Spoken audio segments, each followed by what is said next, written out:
तुझे निर्णय चुकतात आणि मग सदैव तू स्वतःला कोसत बसतोस. अनेक वर्ष तुझ्या बाबतीत हेच घडतंय, पण का घडतंय आणि त्यातून कसं बाहेर पडायचं हे आता शांतपणे ऐक. तू एखाद्या गोष्टीची चांगली सुरुवात करतोस, पण त्यात खाचखळगे आले की लगेच डगमगतोस आणि अपयश तुला पचवता येत नाही आणि म्हणून तुला आपल्याला सुरू केलेली ही गोष्ट काही जमतच नाहीये की काय असं वाटू लागतं. आणि इथेच तू चुकतोस. तुझ्या मस्तिष्कात दोन मनं वावरत असतात. त्यातील एक मन तुला नवनवीन गोष्टी करायला प्रवृत्त करतं आणि दुसरं तुला कायम आराम करायला शिकवतं. म्हणजेच तू आठवून बघ, कधी कधी तू एखादी गोष्ट चांगली करायची ठरवतोस पण त्याला मुहूर्तच मिळत नाही.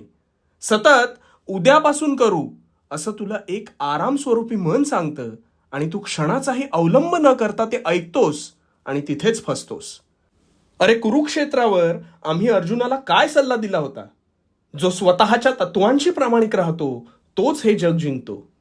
त्यामुळे आजपासून तुला प्रगतीपथावर मार्गक्रमण करायचं असेल तर तुझ्या मनाला लागणारी वाळवी ही कधीच स्वीकारू नकोस. आणि एकदा का निर्णय घेतलास की झोकून दे. मग बघू तुझी प्रगती कशी होत नाही ते. आणि भिवू नकोस, मी तुझ्या पाठीशी आहे. भिवू नकोस, मी तुझ्या पाठीशी आहे.